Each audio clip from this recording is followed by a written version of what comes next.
The new law authorizes all members of the public body to continue participating in meetings remotely. The open meeting law's requirement that a quorum of the body and the chair be physically present at the meeting location remains suspended. For this meeting, the Hopkinton Conservation Commission is convening by video conference via Zoom, as posted on the town's web meeting calendar and the Conservation Commission agenda, identifying how the public may join. Additionally, the meeting may also be broadcast by HCAM through one or many of its channels or platforms. Please note that this meeting is being recorded and that some attendees are participating by video conference. Accordingly, please be aware that others may be able to see you, and take care not to screen share your computer. Anything that you broadcast may be captured by the recording. Please also keep yourself on mute unless and until called on by the chair.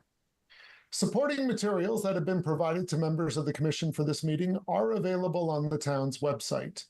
This meeting will feature public comment. After commission members and staff have discussed each project application on the agenda, the chair will open the discussion to public comment.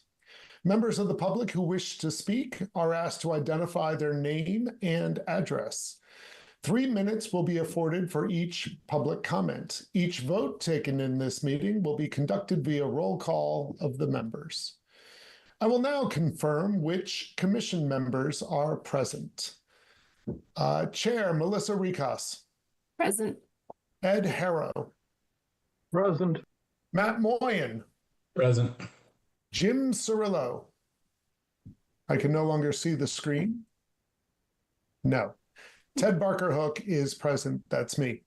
I will now confirm staff that are present. Judy Day, the Hopkinton Conservation Administrator. Present. Anna Rogers, Environmental and Inspectional Services Coordinator. Present. And Joe Orzel of Lucas Environmental. Have we no Joe? Present. Can you hear me? Oh, there we go.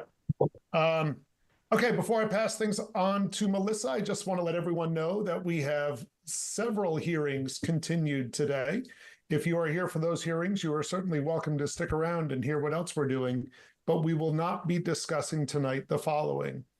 8589 West Main Street, that's the Starbucks parking lot, has been continued to October 21st.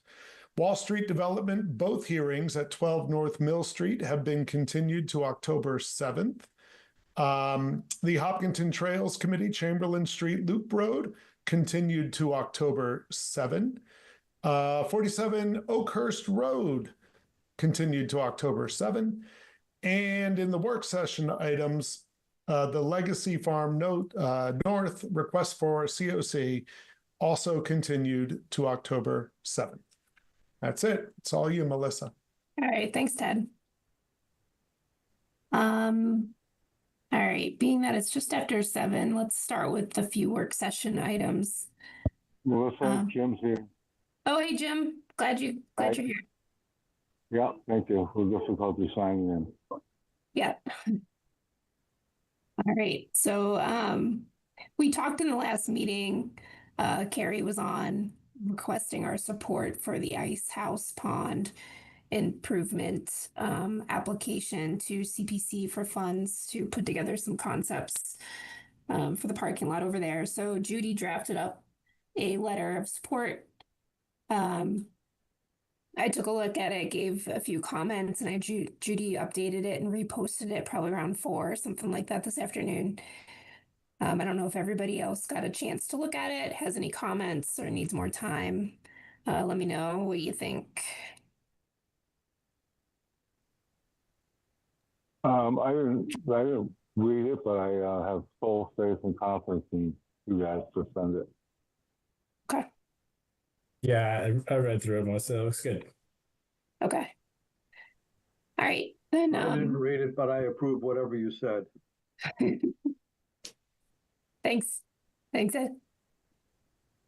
I think Judy, you can go ahead and take the draft off and give it a date and send it over. I'll sign it on the commission's behalf. Great, will do. Thank you for pulling that together.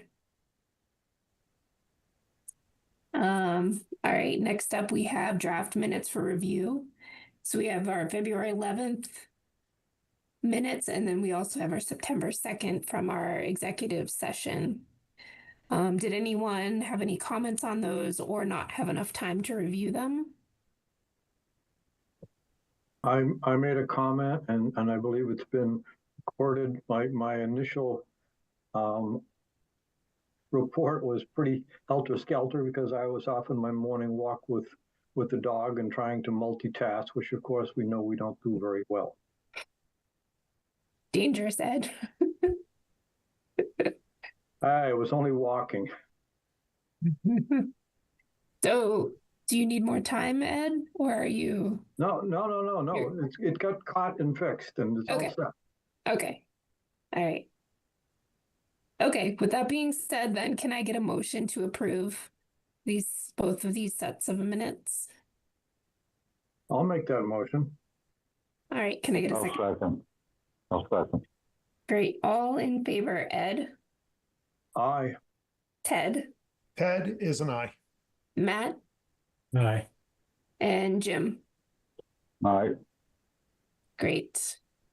And Melissa. Oh, and I am also an aye. Thanks, Ted. Sure. Let's make it unanimous. All right, so Legacy Farms North continued, so we're on to 42 Greenwood Road, request for certificate of compliance. Judy, you want to go ahead and give us a rundown on the status of this and current recommendation? Sure, through the chair. So this was an order of conditions issued in 2023 for the construction of a tennis court. Let me pull up the site plans for you. So construction of a tennis court in the buffer zone 2, bordering vegetated wetlands. The approved plans included 135 shrub plantings in this area between the wetlands and the tennis court, in addition to the construction of the court itself. Joe's review had a few fairly minor comments, including erosion controls can be removed. He noted little invasive vegetation in the area of the shrubs. And a minor edit needed to be made on Form 8A. And then sort of the more outstanding comment was the lack of direct shrub plantings in this planting area. Joe's memo stated that the homeowner said Kim had given him permission to just use seed mix in this area rather than plantings, but we did not see any written documentation of that agreement. So I think at this point, according to the approved plans, the work does not appear to be in compliance because we're missing a very significant amount of restoration planting. That was a large part of approving the tennis court and impervious surface going in at the site. I haven't been out to verify that the erosion controls have been removed yet, but was waiting for guidance on the commission on whether, you would like to see these plantings in addition to the seed mix that had already been applied. Yep. So happy to answer any questions. Okay, thanks, Judy. Yep. Joe, do you have anything to add to that? No, I think Judy covered it pretty well. Leslie said the shrubs were not there, but based on my conversation with the property owner, he said that Kim had come out and talked to him about that, and due to the unavailability of shrubs, did tell him that the meadow seeding would be sufficient, the wildflower seeding. But I think Judy pretty much covered all of my comments. Okay. Do we have the homeowner on the Through the chair, line? may I ask a quick clarifying question from Judy? Yes, Ted. Or Joe or both? When you say in this area, the shrubs have not been planted in this area, do you mean both? It looks like there's a wall or something that separates two areas. Do you mean all of those shrub area or just a piece of that? The entire shrub area. There are no shrubs. Yeah. Thank you. I just wanted to be clear on that. Yep. Mhm. Do we have a homeowner on the call? If so, speak. Yeah. Through the Okay. chair, this is Ed. Well, we're kind of waiting. Yes, Ed. Who came out and said that the seed mix was okay? I was told that was Kim, Chair Mickley. Kim. Ah, okay. I Through heard the chair. Ken. Sorry. Yes, Judy. Yep, so that's what the homeowner reported to us as well. We did reach out to Kim, who said she had no memory of saying that. So, I think it's unfortunate that we don't have any written documentation of it. So I think it's up to you all what you'd like to see here, regardless of what conversation may have been had. Yep. Okay. My thoughts on this would be that the requirement was to plant shrubs, so we need to see the shrubs planted in order to close out the COC. I don't think we can operate in it. It's not typical that we do just on verbal changes, and that's something that I believe an agent would typically bring back to the board for discussion. So my thought is that the homeowner needs to plant the shrubs as called for and remove those erosion controls before we can entertain issuing a certificate of compliance. But if anyone has any other thoughts, I'm happy to hear them. Sure, through the chair. Yep, go ahead, Dan. I fully agree with you. I am pretty sure that I ultimately voted in favor of this project, but it was with a lot of hesitation. And I'm sure part of what convinced me to vote in favor was the extent of the plantings on the rest of the property. So I firmly believe we need to hold the applicant to that before issuing a COC. Okay. And through the chair, this is Ed. I echo what Ted said. Okay. So yeah, Judy, if you don't mind relaying that to the homeowner, and if they have any questions or want to come in to talk about it, they can. But other than that, I think we have to wait or deny the request at this point in time. I don't think we need to vote on that, right? Or yeah, Through the they're not chair, formally here.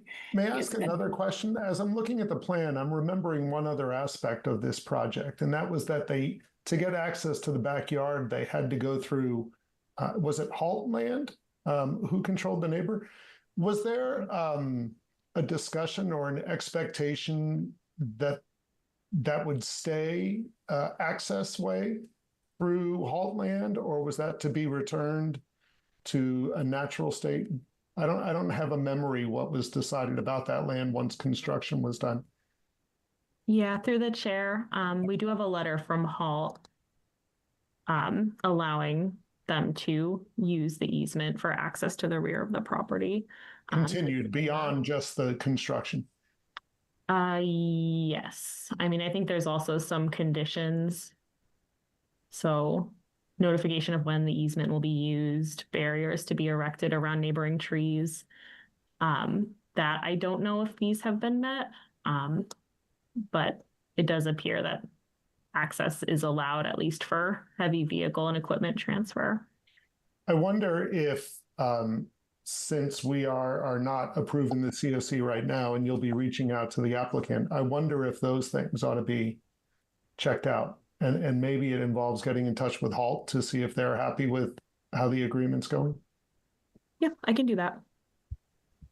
Yeah, I think that's a good point, Ted. I think it's a little blurry on whether that's to be left in place. It says proposed, but it doesn't say temporary. It says proposed 10-foot wide gravel access way. It doesn't say temporary, but that letter just kind of refers to getting the equipment back to build the court. So Yeah, if you could just clarify, Judy, so everybody's on the same page, that'd be great. Will do. Okay. Anyone from the audience have anything on this one? No. Okay.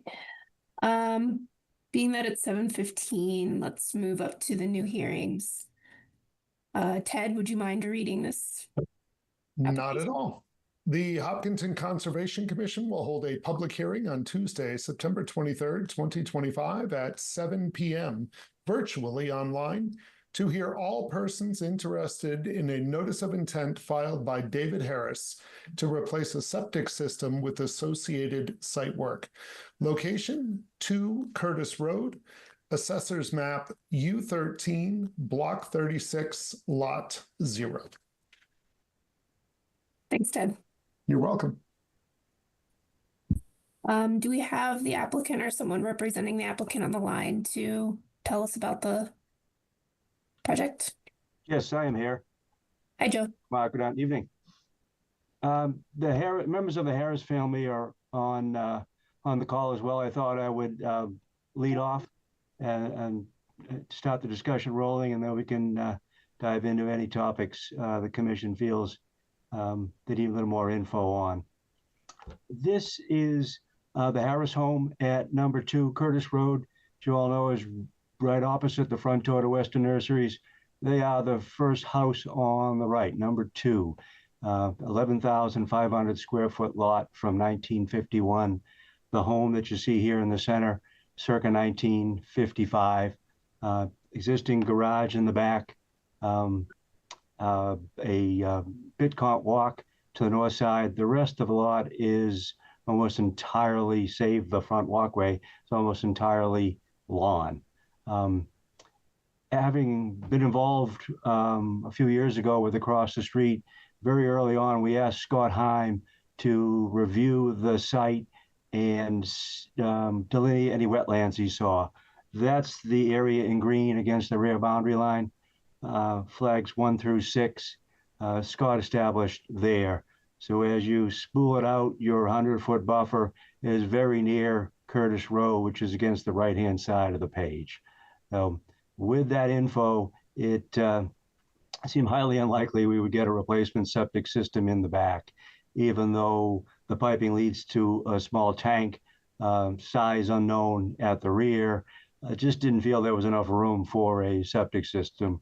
So like many of the homes on Curtis Road, we have moved to locating the system in the front.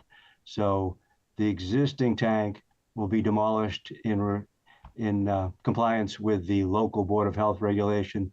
We'll install a new tank off the southwest corner, the left rear corner of the house, and then pipe over to 2 leach fields, one inside the buffer zone and one partially in, mostly out. The site grading will then take place in the side and the front yard as opposed to the rear, closer to the resource area. We do have a line of erosion controls from the bulkhead, allowing us some room to demolish that tank over to the southerly boundary line, then along the boundary line towards the street. A line of silt fence and wattles. So it's quite frankly it's the best we can do on such a small lot. All our work is, the goal has been to push it further from the resource area. We are just limited with the configuration of the boundary lines. Okay. Thank you. That looks pretty straightforward.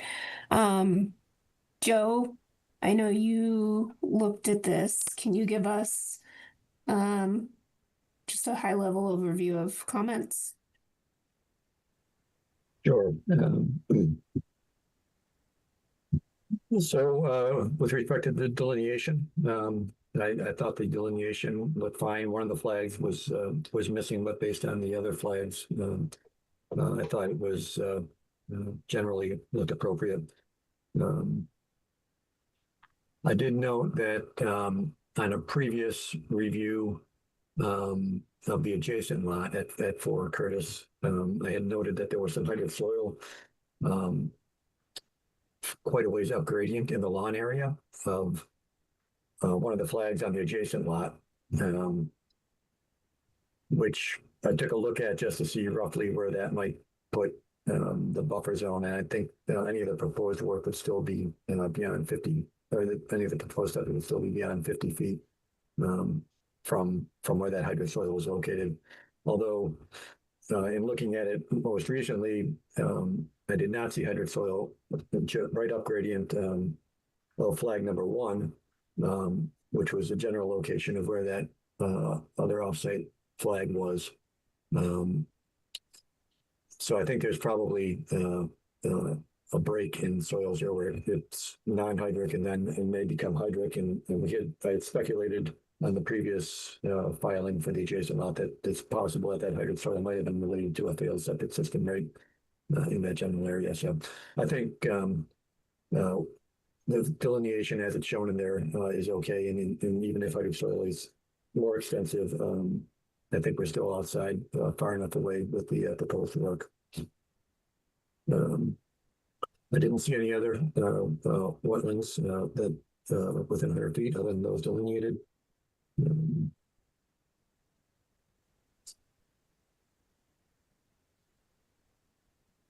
Some of the items on the form had not been checked, but I think that those have been corrected.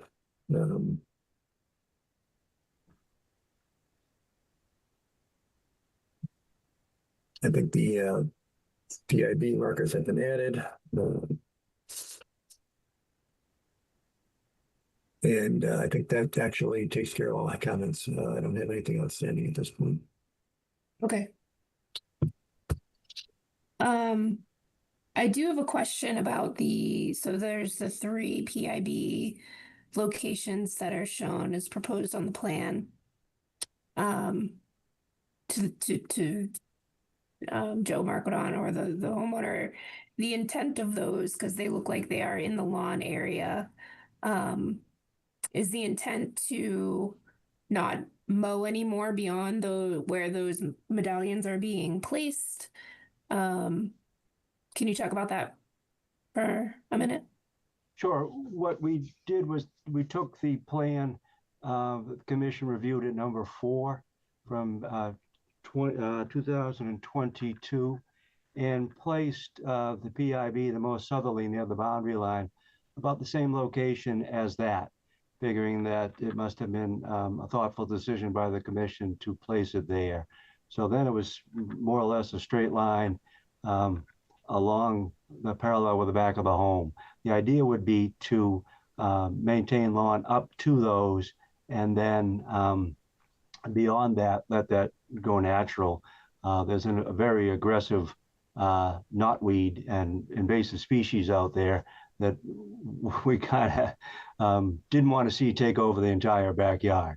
So I guess in answer long-winded to your question, the idea is to be similar to next door and allow that area west of those to go back to natural, but we didn't want to see it become the bittersweet, the wild grape, and the knotweed that is further west. Okay. Okay, that makes sense. Yeah, I just wanted to make sure we were understanding that the line means no maintenance past that, so that's good.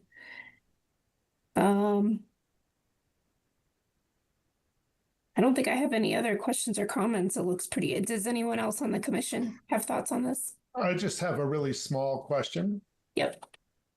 Joe, I assume access to the shed way at the back of the property is by the crushed stone, and that the PIBs aren't going to make access difficult if that's all allowed to grow up? I believe the doors are on that side, yes. Okay. That's it. That's all I had. And I guess I'll say I appreciate you putting in the PIBs without asking, because that would have been a discussion. So thank you. Yep. I agree with that, Ted. Anyone from the audience have any questions or comments? And I should ask Judy if you had any words to add. Through the chair, nope, I have no comments. just that DEP has issued a file number with no comments either. So if you are leaning in the direction of issuing an order, there's no issues with DEP. Okay. Yeah, no, I think all the homework was done on this one, so I think we can go ahead and vote if someone wants to make a motion to approve this with signatures by Anna or Judy.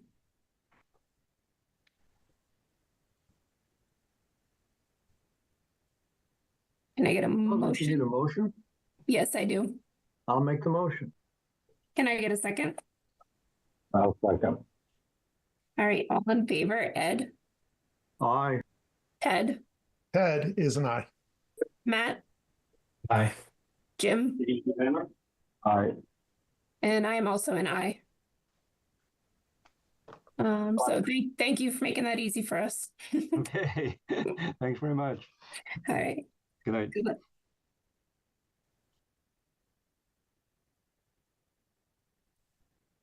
All right, next up we have 38 Down East Street, continuation on a notice of intent for a dock.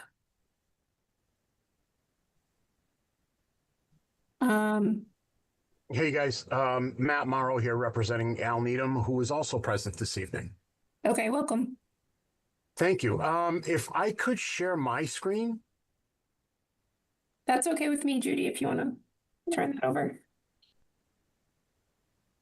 Give you permission. All right, should be all set. So, can you guys see that okay? Yes. All right, so Judy, you should have this in your email. Before I get started, my name is Matt Morrow, Morrow Environmental Consulting. I am a professional wetland scientist and a certified stormwater inspector, certified by EPA. Just wanted to go over the changes that I spoke with the commission about the last time I was here. Just a couple things before we start. If you happen to see my face in the camera and I keep doing this with my glasses, please forgive me. I'm at that stage of life where I can see the computer screen just fine without the glasses. Everything else I have to put them on for. So if I start referring to notes, please excuse me. Second thing is, with all the, some of the changes I had made here, I just wanted to say thank you to the town staff and to Joe Orzel as well. I really appreciate all the help that you guys have been in guiding me through these changes. So I wanted to say thank you for that. So when we last left off to go over this issue again, the original notice of intent that we were applying for was a 16-foot long by 4-foot wide dock. The dock is one of those that you just simply, it's not fastened to the side. You just insert it into the water. It goes in different pieces. They would be 2 sections, 4 feet wide by 8 feet long. They would be placed in during the good season. If you have a storm, the front section can be lifted up to help, protect it. And then when the season is over for the, the cooler weather and drawdown, if any is done, it simply would just, again, be pulled out by hand. So it's a temporary structure. It is not like a permanent dock. It will be taken in at the end of the season. It will be taken back out when the season is over. Some of the changes that we made to the plan during the course of my filing of the notice of intent and review of the record, we had discovered a previous plan that GLM had placed showing in green a wetland line here. This is the exact line that Joyce Hastings had put in. I did call to try to obtain information about it, but she didn't have anything. It was too old. And she basically recalled kind of like just off the top of bank, as she put it, which would be this boulder retaining wall that exists on site. When we went there, the wetland was basically gone. The previous owner pulled out any trees that were there, basically pulled out the wetland and planted grass. That was noted in the certificate of compliance inspection report, but for some reason, maybe it was missed, the commission issued the certificate. So because the commission issued the certificate, from a legal standpoint, you could argue that the wetland basically no longer exists. You guys basically okayed it being removed. I talked this over with my client, knowing that after talking with Judy and Judy's predecessor, Kim, that the commission likes to have plantings done. So we came in with potential replication areas that I sketched onto the plan as a potential. You guys asked for a little bit more detail, like an outline of where the plantings would go and what the plantings would consist of. There were other corrections that Joe had noted to the plan, like in between this meeting and the last meeting, the new flood maps came out and it showed a new floodplain here. The floodplain is reflected in red on the plan. There is a 50-foot BLSF buffer zone and the regular 50-foot buffer zone, which you guys had, wasn't on the previous plan. You guys had asked to have it added. Here's the 100-foot buffer zone from the top of Bank, and the BLSF 100-foot buffer zone has been added to the plan as well. 100-year flood elevation is a 350.5. It is noted as bordering land subject to flooding or BLSF. So we have two areas that we are looking to establish plantings in. The total wetland that was calculated in this area based on the previous engineered drawings was 560 square feet. So what we're looking to do is on one end, we're looking to do 200 square feet. On another end, we're looking to do 360 square feet. There is an erosion control barrier that would be placed around it while it is planted. It would be planted. I actually, in my original replication narrative, left in the term excavated for some reason. Every time I do replication, I think excavation. This doesn't really need to have any heavy equipment. The existing loom area can be stripped out by hand with a landscape company or by the owner, depending on how ambitious Alex is feeling at the time. That can be removed. We can add any PD loam that we could purchase, throw in a seed mix from New England wetland plants, which he noted that Joe in his review wanted to caution against cultivars. The particular mix I use, I'm just going to switch tabs here. I don't know if you guys can see the tab switch. Yes, we can. Okay, so this is the actual typical wetland seed mix that is on the replication plan that I submitted to Judy.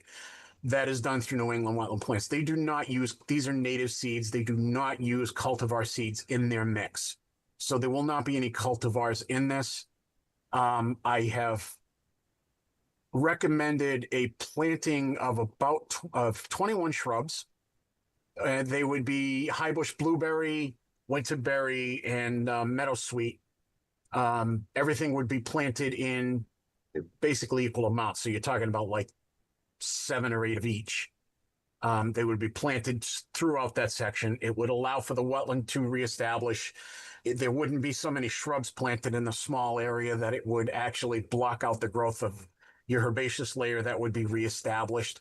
There's good water flow going back to the site here from the existing house. So it has plenty of water source to feed it from overland flow. It would be supervised. There's a 2-year timetable. So it would start if the commission approves it.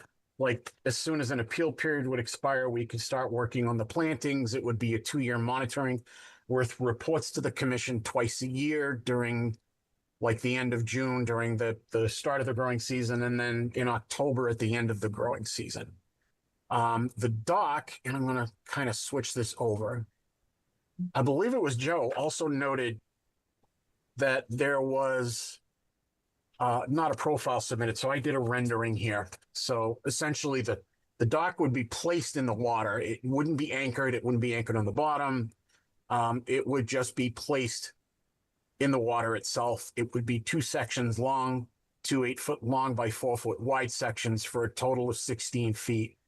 A Chapter 91 waterways license would be sought after an order of conditions was approved. I've spoken about that to the Chapter 91 people. They're fine with that approach.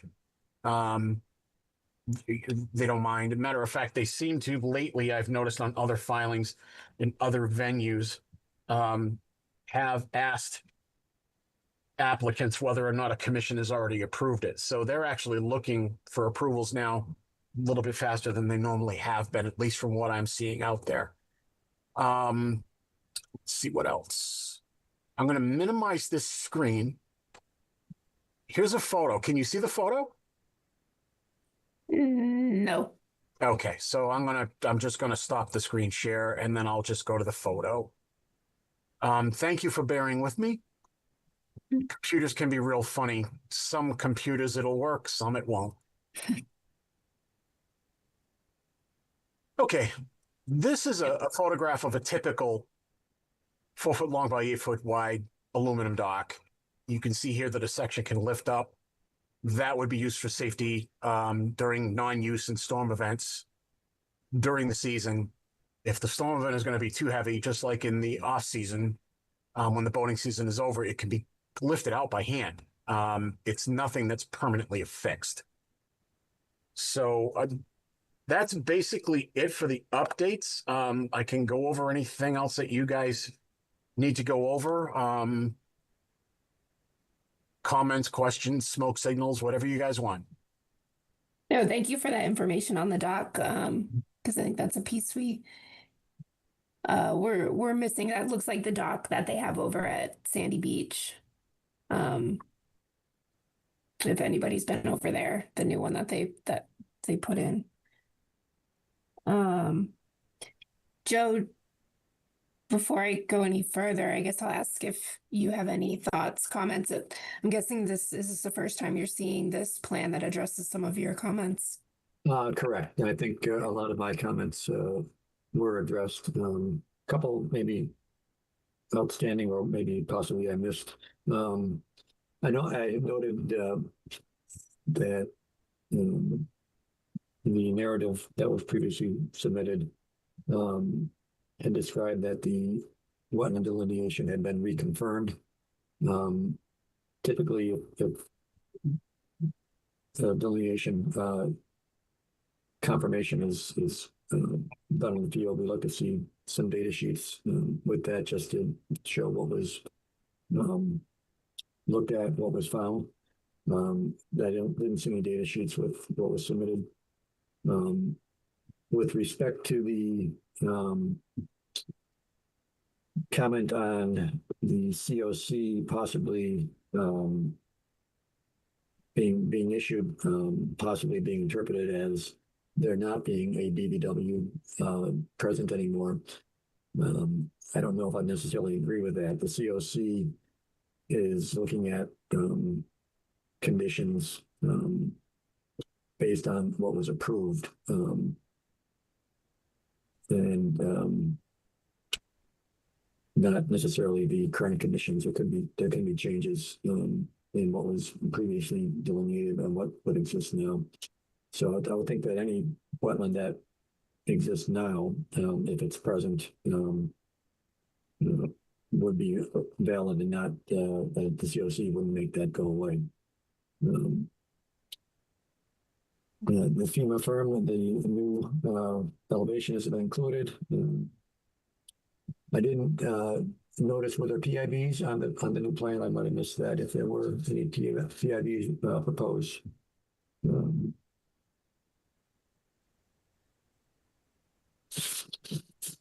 I think I would say the commission to discuss whether or not the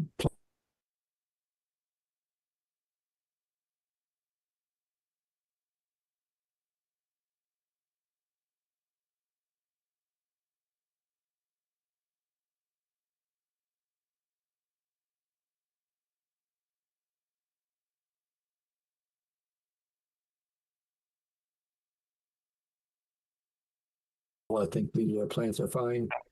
And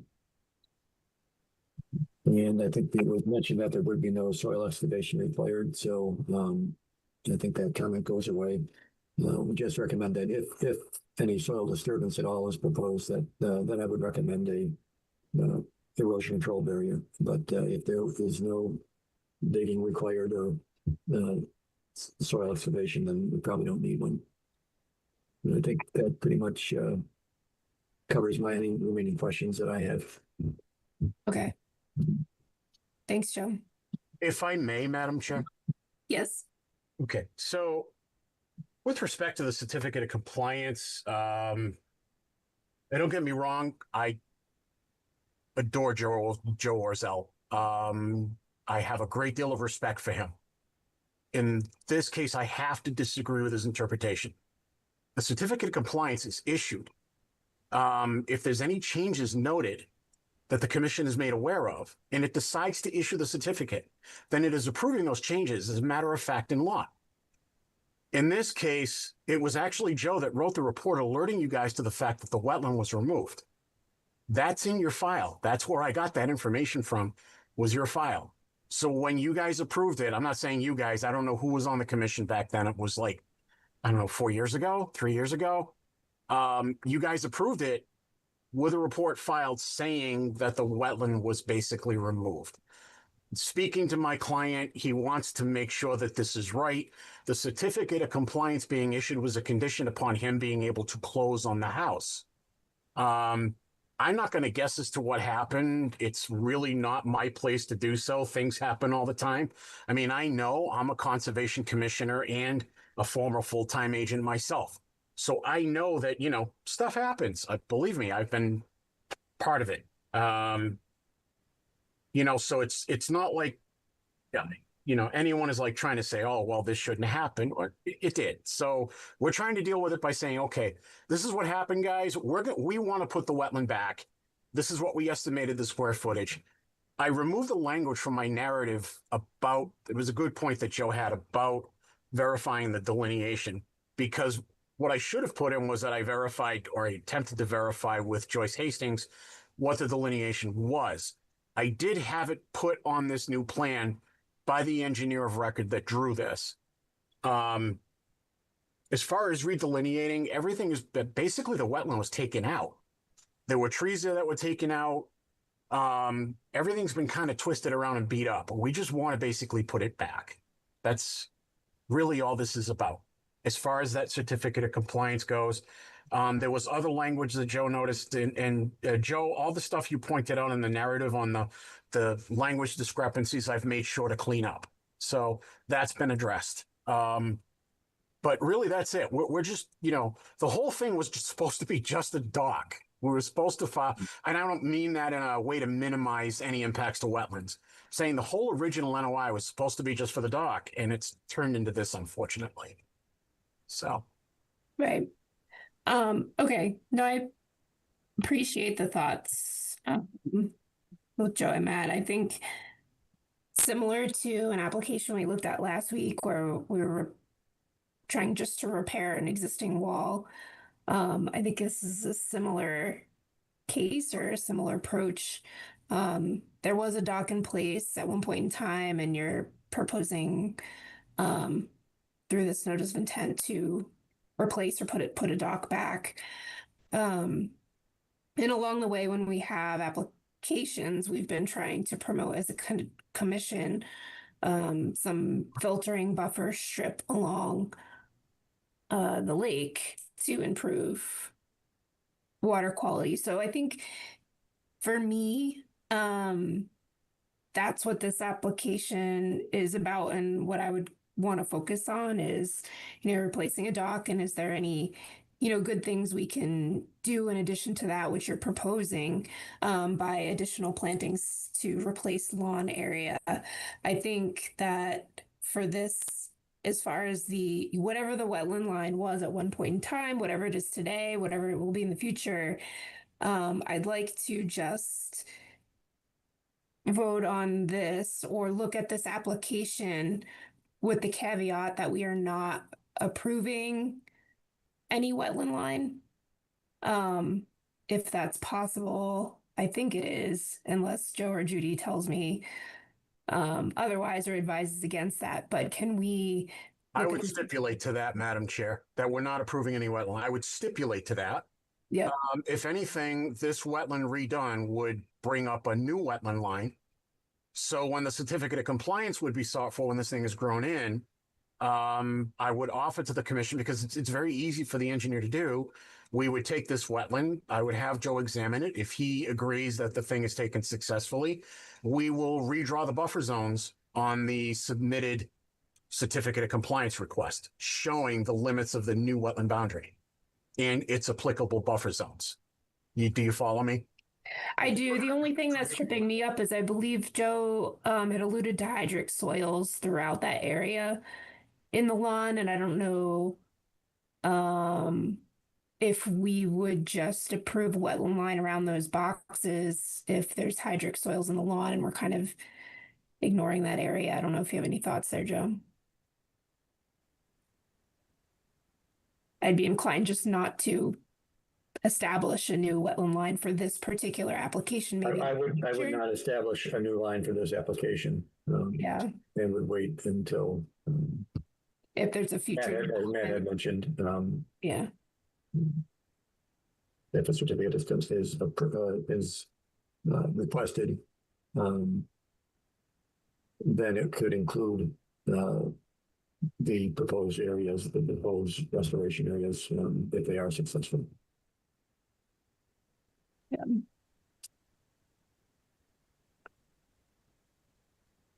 Does anyone else on the commission have any thoughts, or you, Judy? Anything you want to talk about? Through the chair. Yeah. I would just add, we got a lot of revised materials late this afternoon, so I haven't been able to send those over to Joe for a closer review. I haven't looked at them too much myself, so it would be nice to have more time and for you all to have more time to digest the new materials provided. Yeah, absolutely. Absolutely. Melissa? Yes, Ted. Matt, I just want to say, and to the homeowner who says on the call, I really appreciate offering the plantings without us pushing on that. Just for clarification's sake, are those areas currently lawn or are they something else? That whole thing is lawn all the way up to the rocks now. Okay, that's what I thought it was. So I agree with Melissa. I like the plantings. I agree with not drawing a new wetland line. And thank you for offering the replication.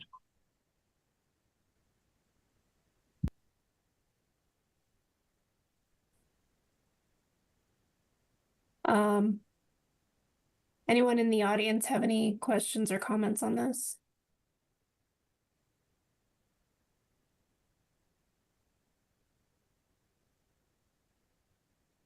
Okay, so I think we're going to ask if it's okay if we can continue this to give the staff and the commission time to review the material that was just submitted in response to Joe's comments and in this plan here. Matt, do you have any other thoughts or questions for us in regard to that wetland line? I mean, I think we're on the same page as far as what we'd like to see happen here. No, and that's fine. I would just point out that I also looked at the soils in that property. Yeah, there are spots of hydric soils, but again, because everything's been so beat up, it's like everything is scattered around. The soils are really beat up. There were areas where I wouldn't expect to find deposits of hydric soil where I did. There were areas where I expected to find hydric soil where I didn't. And it looked like it was because there was just so much that was done landscape-wise prior to my clients moving in. That's my take on it. Yep. Yeah, no, that's understood. Through the chair. Yes, Judy. Just wanted to bring up one of Joe's earlier comments. If folks on the commission had thoughts on the size, shape, position of the planting areas. I know there's been talk about having it stretch across the full bank. Mm-hmm. I think that, my thought is we'd always like to see a buffer more along horizontal along the shoreline, but again, this is a project that we're replacing a dock and there's not, a new house, increased impervious area, patios, things like that, where we're looking for, matching mitigation areas. So I'm very pleased that there's something being proposed for plantings. Matt, I don't know if you want to speak to how those areas were determined or if it was thought to make them more linear rather than, boxes. That might help the commission understand, but. Well, I mean, there were two things. One, you've got areas that are currently, he meaning Alex, might actually look to do his own ornamental plantings here. But you've got areas here that are currently right now being traversed by foot traffic. So we wanted to keep the replication out of areas where foot traffic, because if we do this like across the whole shoreline, he's got 2 years where he can't even use the shoreline at all because he's got a replication area that needs to grow in. We were putting it in areas where I personally observe, flowage going. There are some like perimeter drain lines that do come out of the house that flow overland that would flow right to these wetland areas or proposed wetland areas. So there are definitely water sources there. And there's definitely overland flow from rain. That's basically where this thing appeared to be from. It looks like the original wetland line actually kind of almost hugs where the new floodplain line is. So, and seeing the new floodplain line, that actually kind of makes sense. And that's where my thoughts are. Right.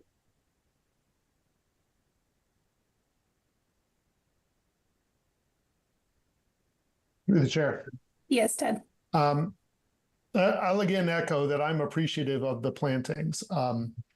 If there is any room or any thought from the homeowner or from Matt to stretch it along a little more shoreline, I'd really appreciate it, but I'm not going to push very hard because I'm also appreciative of what we have there already.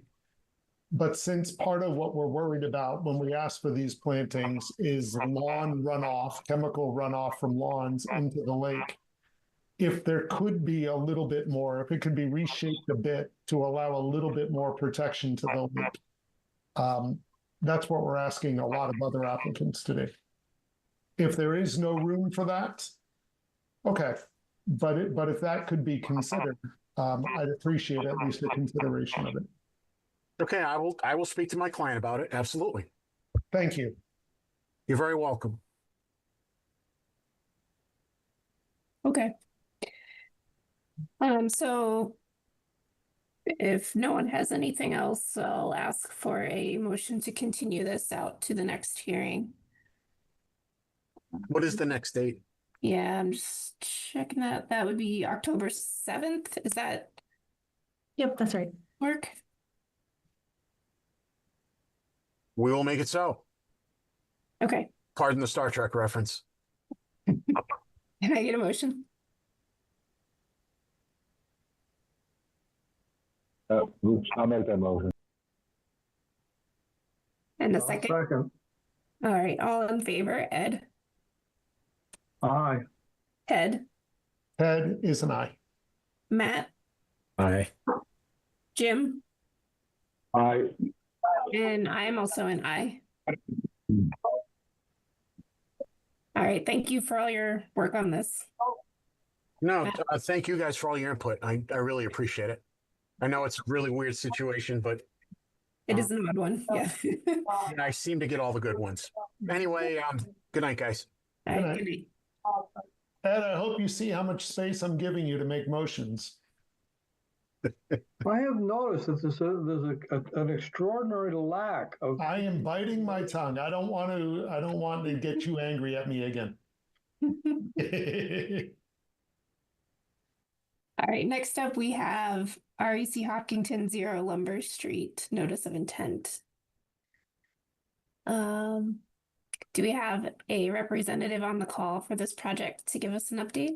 Yep, Tom Schutz from Goddard Consulting is here on behalf of the applicant for the project at Lot 4 on Lumber Street. So we haven't been before you for a while. We were addressing the Lucas comments. We've made several changes to the site plan and also submitted supplemental information as well based on those Lucas comments.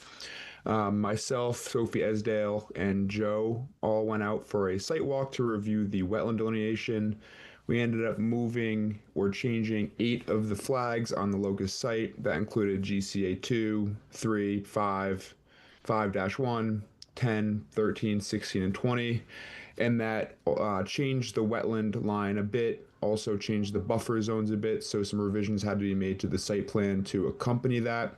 We also added the wetland line across Lumber Street as well, which would be casting a buffer zone onto some of the sidewalk extension and the project itself. That was added. The WPA3 form was changed for some minor revisions based on a Lucas comment. We submitted an invasive species management program, which included the removal of glossy buckthorn, bittersweet, knotweed, and multiflora rose within the limit of work itself.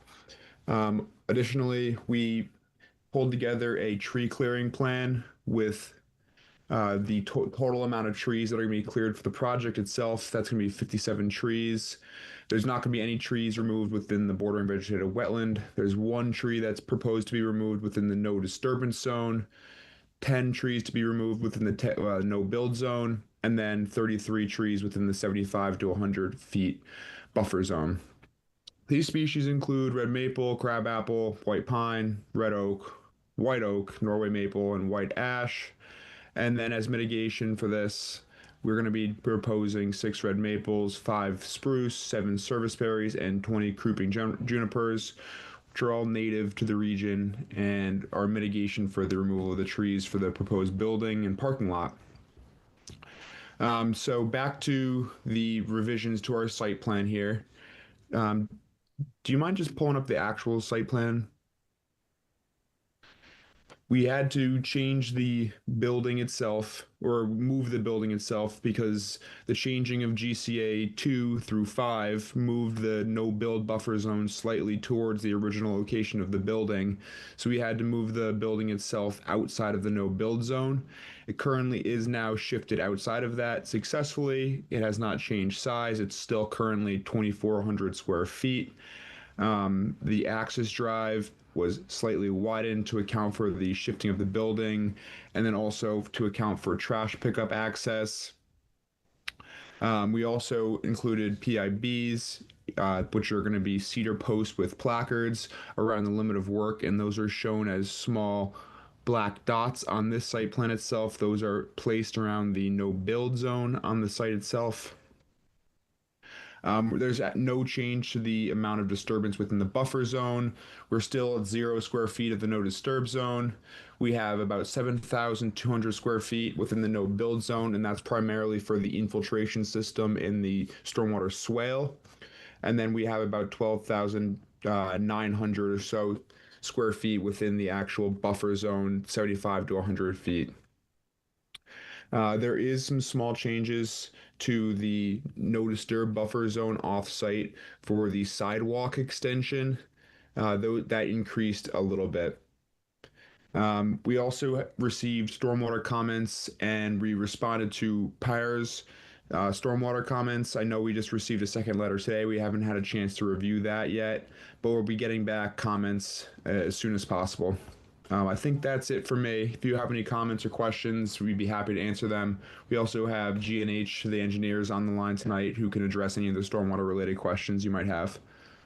Okay, thank you. Yeah, let's jump over to stormwater then and see what we have there. So we have representative from PAR. Melissa, may I interrupt really quickly for a question for Judy or Anna? Sure. I can't seem to find in our documents the plan that we're looking at right now. Could they help me? What file is it under? What PDF is that so that I can pull it up on my iPad and take a closer look? Yeah, I'm just looking it up for you right now. Thank you. And I'm sorry to slow things down, everybody. No, it's okay.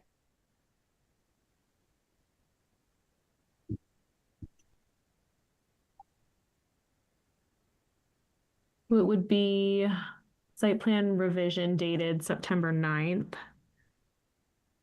So it's, I'll show you on my Google Drive what it looks like. This guy right here. Okay, thank you. I was looking at a September 16th dated plan.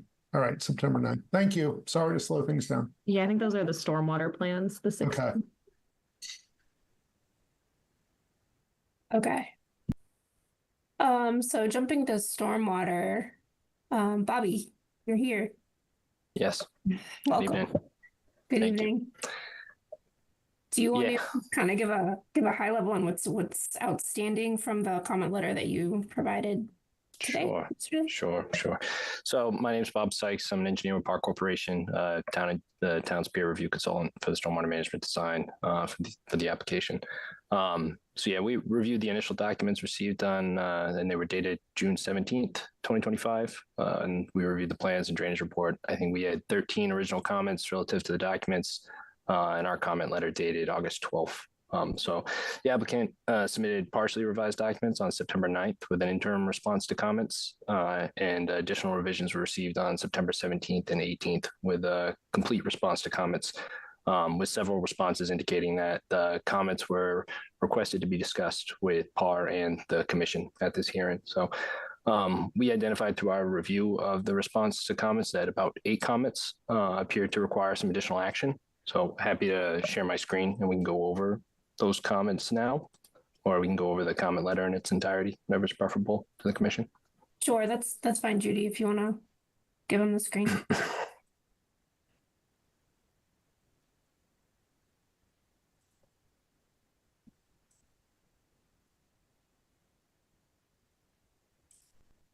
Can you see my screen? Yes. Which screen do you see? We Do you see the response letter. Okay. Yeah. All right. Thank you. Or the comment letter. Sure. So, I mean, would you like me to go through all the comments in PAR's memo or just the comments that require some additional action? I think just the ones that we need additional action and discussion on. Sure. So, I mean, there was several parts to this comment, and the applicant had indicated that they were going to revise. There's a perimeter infiltration trench proposed around this site that receives mostly pervious cover, but they had indicated that they would provide an updated response after further discussions with the peer reviewer and commission. So I don't know if there's any representative that'd like to go over some of the comments that we had relative to some of the setbacks and other requirements for pretreatment associated with infiltration practices. Sure. John Federico with Guerrier and Hellman, site engineers. So with regards to this area, essentially we will really only be having a grassed area that eventually over time with some of the restoration plantings, just things kind of naturally overgrowing. This whole area is at some point going to be restored to some type of woods. Based on existing conditions though, going from woods to a grass, the change in CM number is just driving this very small watershed we have to be higher in our post-development conditions. So really this trench is primarily just there to help attenuate some of that water, slow it down a little bit. If there is infiltration capabilities, then that will at least get in additional groundwater recharge outside of the main portion of our system. But some of the requirements like doing the test pits across the whole entire 500 and approximately 20-foot length, potentially providing some of the groundwater separation there. We think, at least in terms of the intentions of what this is, just to hold back and accommodate for some of the lack of, I guess, vegetation out there, like more substantial trees and things, that we're not sure if infiltration trench is going to be the most appropriate term there. But with the fact that we are up against the no disturb buffer, with the grading slopes that we need out there and not being able to kind of have a attenuation swale or anything along those lines, not sure if the commission is, amenable to this type of request for essentially just a couple of tenths of CSF here, or if that's something that if we were to submit a report that just showed this one watershed, again, just a landscaped essentially watershed, there is no impervious area associated with it. If showing that as an increase is something that would be acceptable under your stormwater bylaws.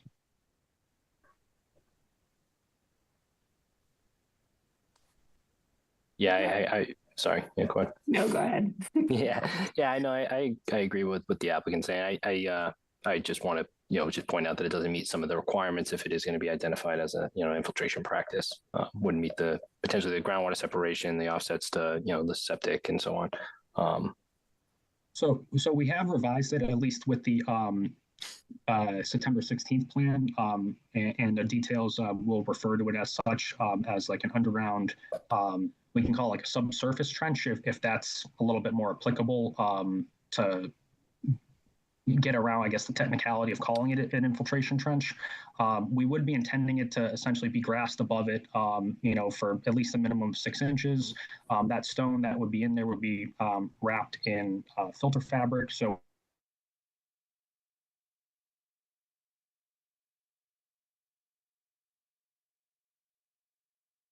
everything just rip right off into the no disturb buffer. So if that is something that is amenable, we'll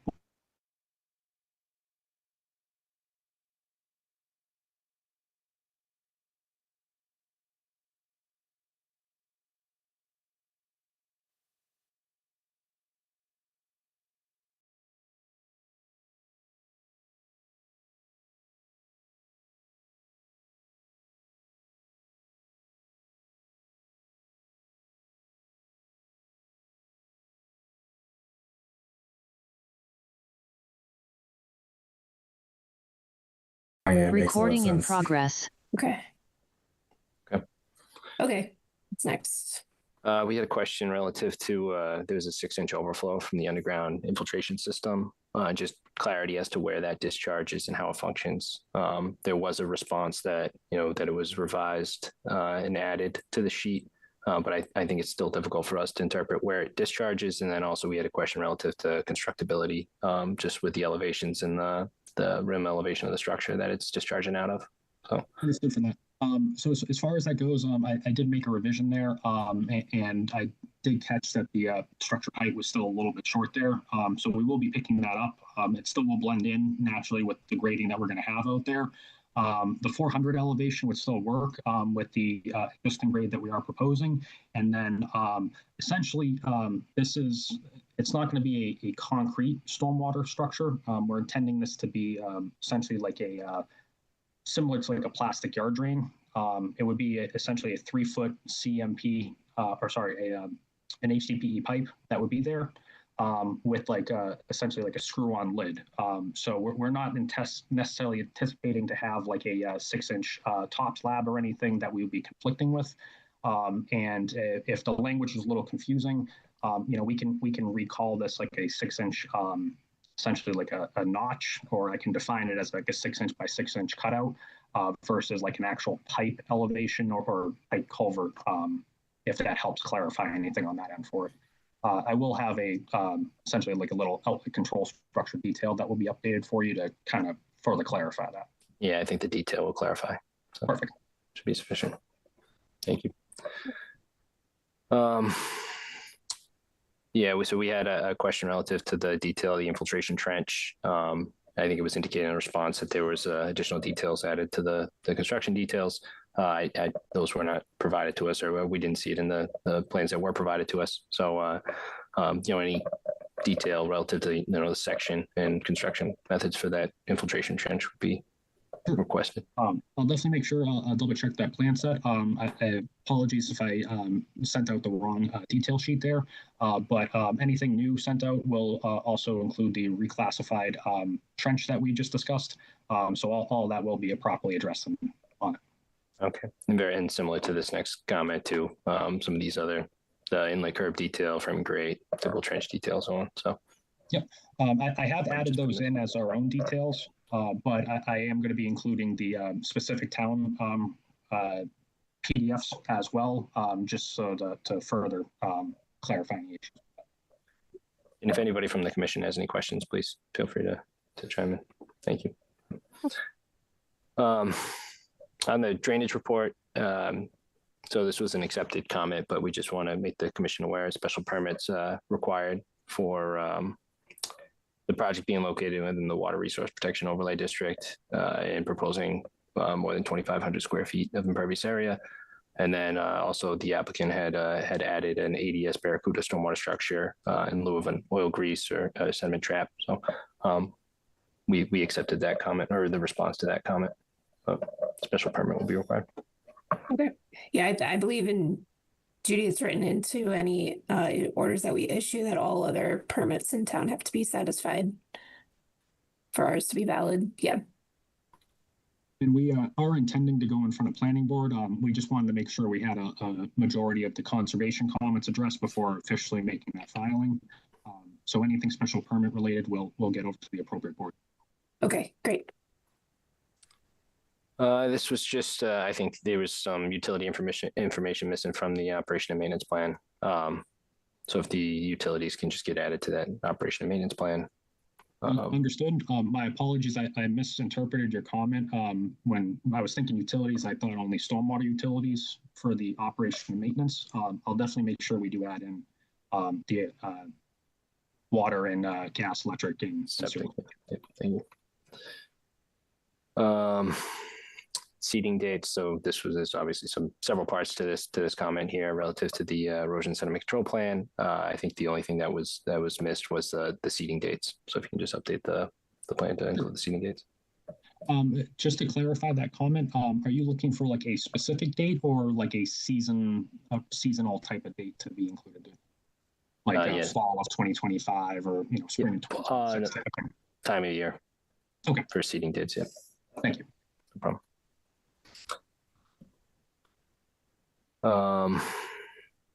So yeah, this is relative to the infiltration trench being revised to the subsurface trench, and I think I think changing the terminology will satisfy this. But there would be some maintenance requirements or O&M requirements relative to an infiltration practice. So if that was to remain as an infiltration practice, we'd suggest that there be some requirements outlined within the O&M relative to it. So, but We'll make sure we address accordingly. Okay, thank you. And then the watershed plan. So the hydrologic calcs and the watershed plan show areas downstream of the infiltration trench contributing to the infiltration trench. So just that should be revised accordingly. Those areas downstream should discharge directly to your design point. Sure. No problem. Sorry about that. Okay. I think that's everything within our comment letter that we feel requires some additional action, but Okay. I'm happy to answer any questions from the commission. No, thank you for that thorough review and the reporting. This is good. My commission members are loving this stormwater discussion, some of us more than others. But we appreciate the thorough review. Of course. Thank you. That being said, and it sounds like all those comments can be addressed. I want to jump over to Joe from Lucas Dorzo. In regards to responses to his comments, I know we talked about, there was mention of the invasive species plan that came in, the tree removal plan. Joe, do you want to go over any other outstanding comments? Those are things that were. Yeah, I think the majority of our initial comments have been addressed, and actually I apologize for not having submitted a formal response. I was under the impression that we were still waiting for a formal reply to our comments that we normally receive on a project this scope, and didn't fully realize that we had received a lot of supplemental information that addressed many of our comments until I was preparing for the hearing this afternoon. And I have had a chance to look through the supplemental information, and I feel that the vast majority of our comments were addressed. A couple of remaining questions, and they may be in the information that was submitted, and I just haven't seen it, but with regard to table 1 that was provided in the initial notice of intent narrative, the table shows that there's some off-site disturbance being proposed, about 425 square feet of off-site disturbance within the buffer zone. We just want to verify that the owner of that property has been identified and is in approval with any of the work that is occurring on that property. It may be the same owner, but just want to verify that. See. I just had a question on the electrical utilities. It was unclear initially if those were being proposed above ground or underground. Just looking for clarification on that. And on the snow storage areas, didn't see where those are proposed on the revised plans, and they may be on there. Was just wondering if those areas encroach into the no-build zone. Was wondering if there was any options. Initially, at least on the plan, they showed them in the no-build zone. I didn't know if there were any options of possibly moving those outside that area, or due to grades and drainage concerns, it may be necessary to put them there, but just wanted to raise that question. I think really the remaining points that I had noted in our first review memo have been addressed. Okay. Thanks, Joe. And I know that, I mean, they have some work to do just to wrap up that stormwater soon. We'll give you have more time to check through that new material, so that's good. I did see we have the cumulative impacts for the whole property, which we talked about last time, and the PIBs are moved closer to the curb line, which is something we talked about last time as well, so that's appreciated. Does anyone on the commission have any questions? This is Ed, through the chair. Knowing that there's areas in the neighborhood that are very wet, I'm wondering if Joe or any of your other consultants can comment how this might impact additional water flow into the area and in what direction that it goes. I ask this because I know that the trap and skeet fields of Hopkins Sportsman's Club, of which I'm a member, get pretty wet. And I'm wondering if any of this is going to augment the water that might head in that direction, or if it goes the other way. Thank you. This is Joe. I think I would leave that to the stormwater review. I haven't looked at that aspect in detail. John Federico with Gurrier and Halnon. Just to clarify a couple of those questions. The utilities right now are proposed to be underground utilities. Site will be serviced by by septic, excuse me. And then we are proposing underground water, gas, and electric to a small utility room located on the backside of the building. With regards to stormwater flows, right now existing site conditions essentially has a high point that is roughly located in the back parking portion. If you were looking at the plan up on the screen in front of us right now, essentially that is graded to flow in all directions towards the wetlands as well as towards Lumber Street. For our proposed condition, all of that pavement area, roof runoff is intended to be captured and directed towards Lumber Street, where we have a double grate catch basin.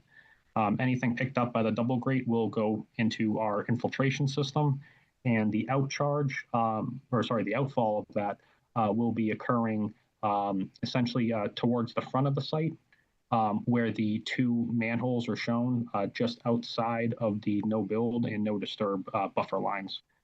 There's, I believe, a 60.7 dimension that's going right over them. So that is where the ultimate outfall will be, and grades out there will essentially send water towards the rear portion of the site, based on our observations of contours and conditions out there.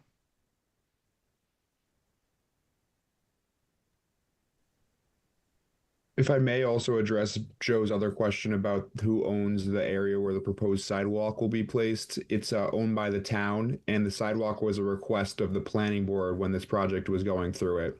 So they're aware of it's going in there, and it's on town property adjacent to the road. Okay. Thank you both. Ed, did that answer your question? It might help to bring up the grading and drainage plan. Judy, are you controlling the screen? Yep. Okay. If you go. And to answer the question, Melissa, I'm not sure. I realize that the property owner is also the abutting property owner, and there's still another parcel potentially in the way, but the abutter, the same owner abutter abuts the Hopkinton Sportsman's Club parcel. So if there's a way that water is going to be increased in its flow in a southerly direction, it's going to impact the Hopkinton Sportsman's Club. And as someone who's seen the impact of how water flows get changed because of development, I'm a little extra cautious. Thank you. Mm-hmm. Yeah, the outfall you're describing, John, is on the is that on the southerly side? I don't see a clear. Yes. Essentially right now, where the cursor is for the computer, there's a looks like a 62.2 foot dimension, and that is to the outfall structure of the underground infiltration. Okay. Only during the 100-year storm will we have discharge from this. Under the 2, 10, and 25-year storms, we have full infiltration that's able to occur on the site. Yep.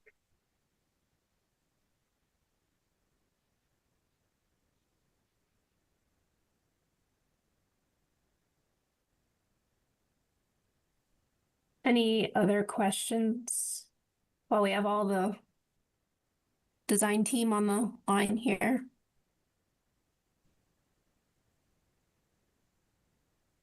Anyone from the audience?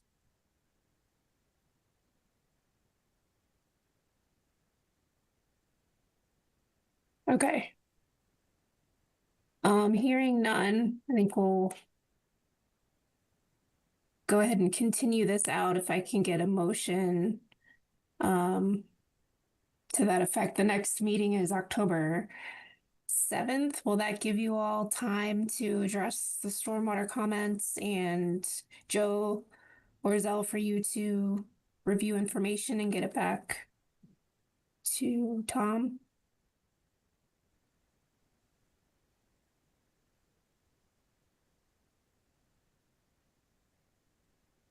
From the stormwater side of things, John Federico at G&H, we'll be able to have that addressed for the October 7th meeting.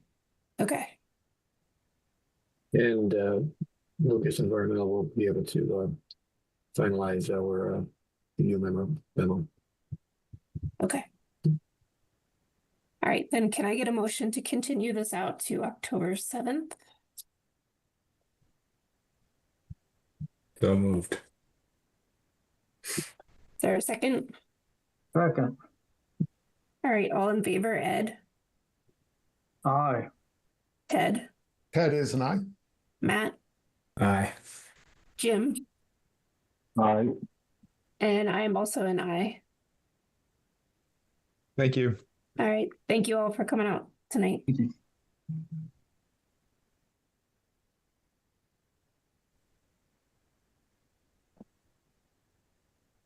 All right. That takes us through our continued hearings, I believe. Yep.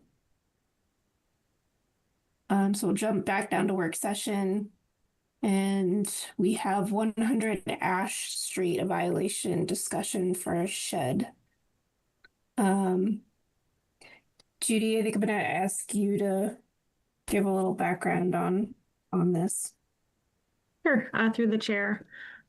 So we received a complaint about a shed installed in buffer zone 2 wetlands earlier this year. It appears to be approximately 30 to 50 feet from the wetlands per a 1994 delineation. So, might not be super accurate today, but it's all we have for the property.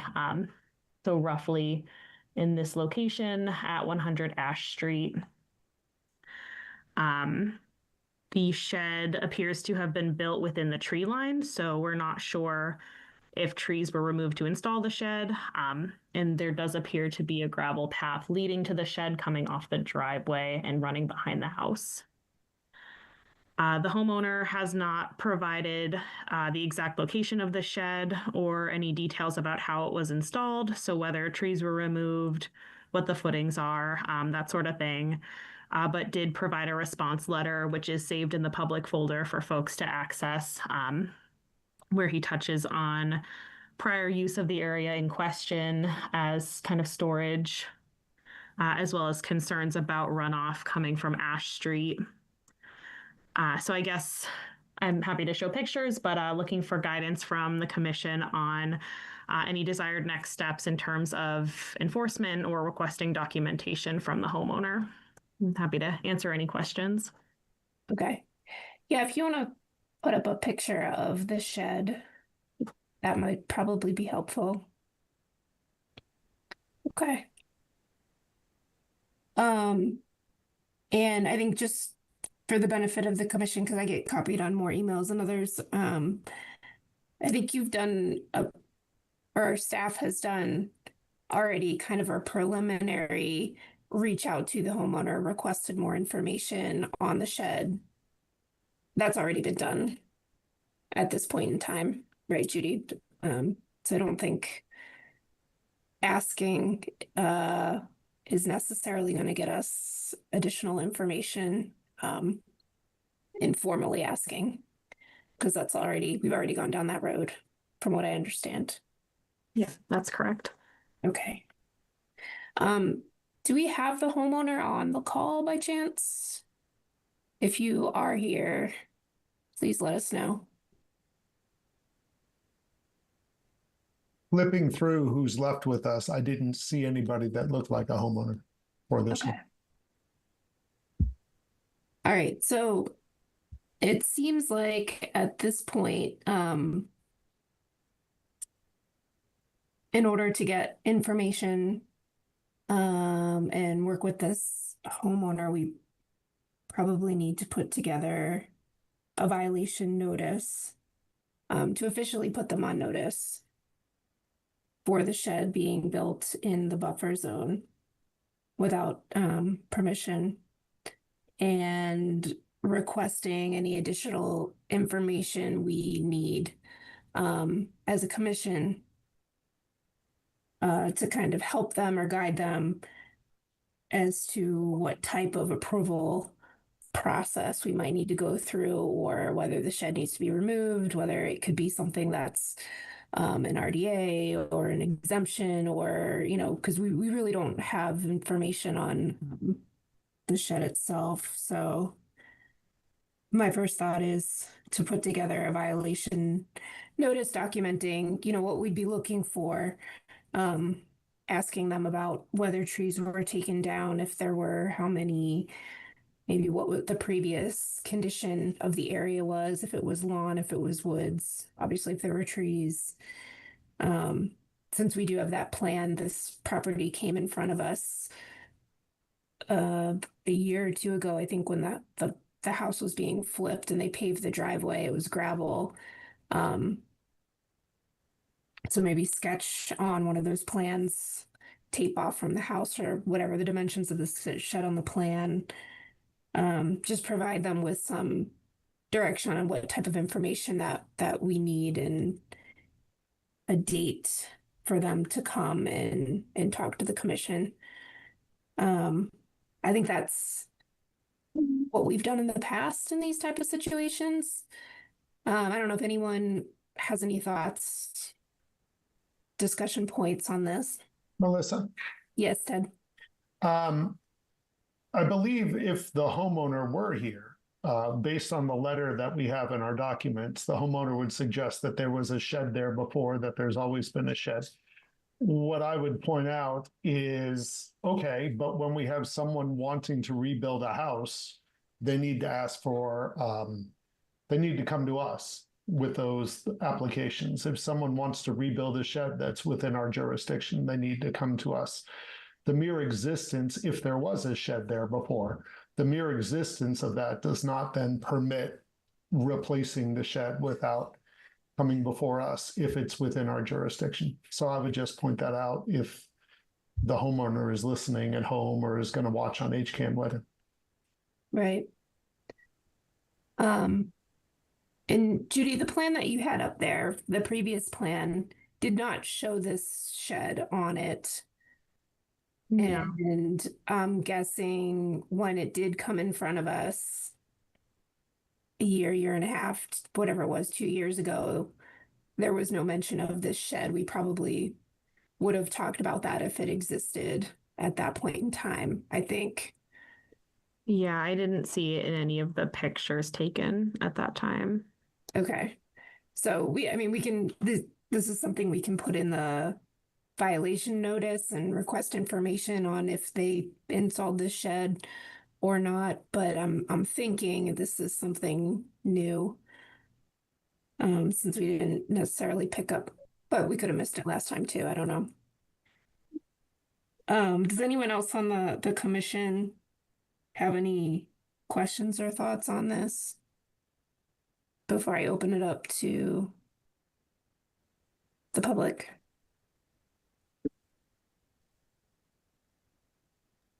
Melissa, can I just confirm something? Sure. Did you want me to draft an enforcement order or a violation notice? Violation notice technically would be more of another informal letter, whereas an enforcement order would have legal requirements to act on the items required. I think this should probably be an enforcement letter. I'm interested if anyone has any other thoughts, but I think if we are, I would say if we're specifically requesting them to come back to us at a given date, I'd say probably the October 21st meeting, just to give some time to collect that information. It would need to be an enforcement letter. Okay. Because we're looking for action of, to kind of get this into a process here rather than just a dumping incident or a mowing incident or something like that. Okay. Yeah, just process wise, if you would like me to write up an enforcement order, we can either have you all vote on it at the next meeting and at that point issue it, or we should be able to vote on it tonight with the conditions and information you mentioned, with signatures, and I can get it out, this or next week. Okay. So whichever you prefer, if you'd like to see it first, or if you're, comfortable with those details you mentioned and anything else other commissioners want. I think I'm comfortable with you drafting. Does anyone have any other information they can think of that we would want to know for Judy to draft into a letter? Through the chair. Yes, Ted. I can't think of anything else. I wonder if maybe before we kind of say, so there's your assignment, Judy, if we should hear from the public, because maybe another issue or two will come up that we're not thinking about. Yeah, no, that's a good idea, Ted. Does anyone from the public have any questions or comments on this discussion? I think we do have someone there, but muted. Okay, can you all hear me? This is Leanne Latavas West. I live at 48 Blueberry. My neighbor is 100 Ash. I'm the one that actually called on the brand new shed. Okay. Welcome. Thank you. And it's very frustrating. We've been in this house 15 years, second owner. And I've gone through junkyards. I've gone through previous owners' issues. Now I come home, I go to work. I come home and there's trees coming down. There's sheds being built. I mean, this is insane. And now I got cars to deal with, but that's not your situation. I have to deal with the other town half with that. Okay. No, we appreciate you bringing it to our attention. We obviously don't have eyes everywhere, so we'll try and have these folks in to talk to us about it and go from there. Yeah, you guys have been great. I will say one thing, and then you guys can think about this, but the builder, whoever built the house, and I did send the caption to Judy. Judy's been wonderful with me, I have to say. And when he actually put the ad in the paper for this house, he never put that 2.69 acres that house sits on, that it's conservation from a certain point, okay? He only just put in, oh, a great house, 5 bedroom, 5 bath, whatever, he redid that over and said it sat on 2.69 acres. Well, what about the conservation that we all sit around here off of Blueberry and have been told you can't build in there because it's conservation? Mm-hmm. Yeah, no, there's definitely a lot of education that people come into town and aren't familiar. And it's unfortunate that I think some realtors don't always either know or do their research or educate their buyers. But yeah, we end up going through a lot of this with closings and house transactions and things like that. So I'm sure.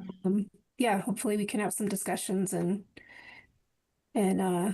gain some appreciation for the resource areas that we have here. So yeah, and if you guys need previous pictures, oh, you'll be shocked to see what that land used to look like. Ay, ay. It was a full junkyard. wow. Well, hopefully this homeowner does better. But it is a new shed you mentioned. Yes. It's new. Yeah, I literally came home the next day I went down to the town hall because I took a picture. I literally came home and I said to my husband, I said, what the heck is that? He said, a shed. They've been building it all day. And literally they were banging nails, putting roofs on. I'm like shaking my head. I'm like, this is not good. This is not good. I know there's no way somebody okayed that. I'm like, yeah. Okay, well, we'll have them in and see if we can chat with them about it. So thanks for being on the call tonight. Yeah, no problem. Appreciate it. Okay, thank you. All right. I think any more thoughts on what we should include in the letter? Are we good? I wonder, Melissa, if you could just review, so we could think maybe I can even jot a note or two and see if anything else comes to mind. Yeah. So I guess we could ask about the date of installation of the shed with the approximate location sketched on this plan here that we're looking at.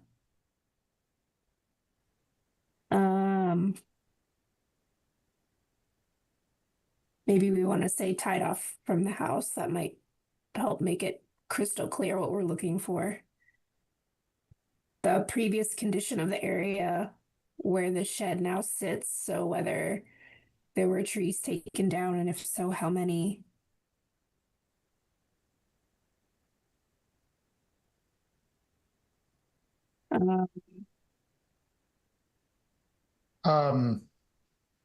Foundation on gravel, on poured concrete. Yep. Like kind of plans for the shed, right? The construction plans or instructions if it was a prefab shed. Yep, that's good information. Agreed.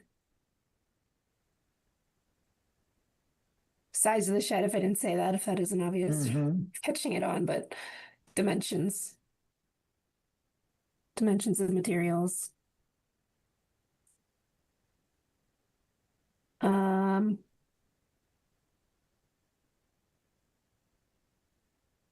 That's what I have in my list.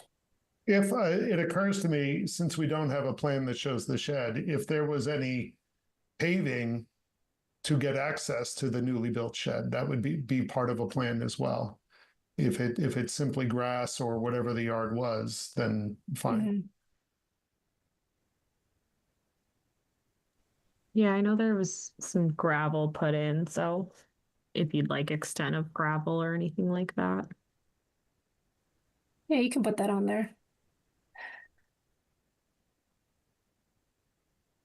And you could, I mean, I suppose you could put a catch-all if there were any other changes to the property. I mean, this is good. We have this plan right here. So if there's any, anything that's been changed since this plan. Obviously, we know that the gravel drive is paved now, so we approve that.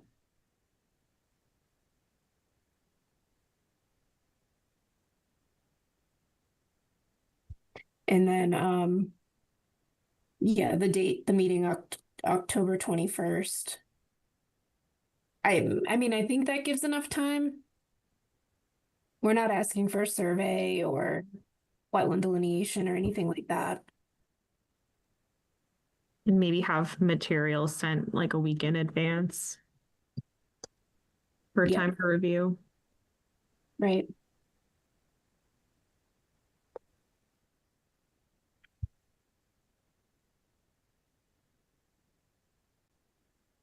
Those items look good to me. I can't think of anything else to ask for. Okay. I don't know if any other commission members can.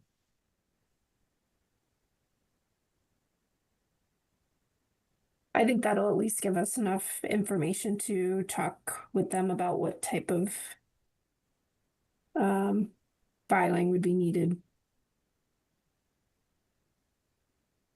We might, yeah, if you want to put a caveat in there, Judy, that we might need additional information, once that's provided. It's not necessarily the end of our list. If once we get that information, we might need more, but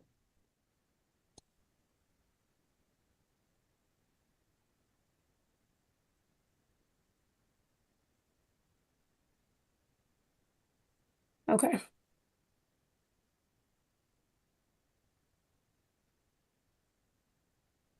think that's it.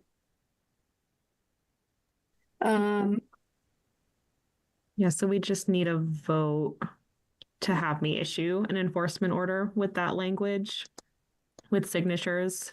With signatures. Can I get a motion to that effect? I'll make that motion, Ed. Can I get a second? I'll second. I'll second. All in favor, Ed? Customary area. All in favor, Ed? Aye. Ted? Ted is an aye. Matt? Aye. Jim? Aye. And I'm also an aye.